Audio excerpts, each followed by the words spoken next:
പൂച്ചയുടെ ഭക്തിയും പൂച്ച കുഞ്ഞിന്റെ ഭക്തിയും അതുപോലെ തന്നെ കുരങ്ങന്റെ കുട്ടീന്റെ ഭക്തിയും. അപ്പൊ എന്താണ് വ്യത്യാസം? പൂച്ചക്കുഞ്ഞ് എപ്പോഴും മിയാവ് മിയാവ് എന്ന് വിളിച്ചുകൊണ്ടിരിക്കും. അപ്പൊ അതിന് വേറെ എവിടെയെങ്കിലും പോണെങ്കിൽ അങ്ങനെ വിളിച്ചാൽ തന്നെ അമ്മ വന്ന് പൊക്കി വേറെ സ്ഥലത്ത് വെക്കും. കുരങ്ങന്റെ കുട്ടി അങ്ങനെയല്ല. കുരങ്ങന്റെ കുട്ടി അമ്മേനെ പിടിക്കാൻ നോക്കും, അല്ലെങ്കിൽ ആരാണ് വലിയ കുരങ്ങ് എന്ന് പിടിക്കാൻ നോക്കും. അപ്പൊ അങ്ങനെ പിടിക്കുമ്പോ ആ കുരങ്ങ് എപ്പോഴും കുരങ്ങ് ചാടിക്കൊണ്ടിരിക്കുമല്ലോ, ചാടുമ്പോ ചിലപ്പോ താഴെ വീഴും. അപ്പൊ നമ്മള് ഭഗവാനെ വിളിച്ചാൽ മതി, ഭഗവാൻ നമ്മളെ എല്ലാ കാര്യങ്ങളും നോക്കുന്നു.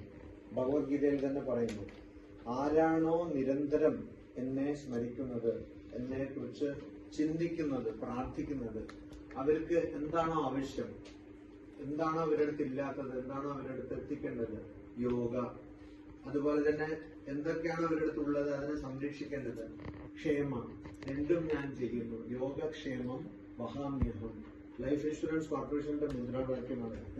അതായത് നിങ്ങളുടെ അടുത്ത് ഉള്ളതിനെയും സംരക്ഷിക്കുന്നു, ഇല്ലാത്തതിനെ എത്തിക്കുന്നു എന്നുള്ളതാണ്. അപ്പോ ഇവിടെ നമ്മൾ ശ്രദ്ധിക്കേണ്ട വാക്ക്, ഇവിടെയും ഭഗവാൻ പറയുന്നുണ്ട് സർവദാ.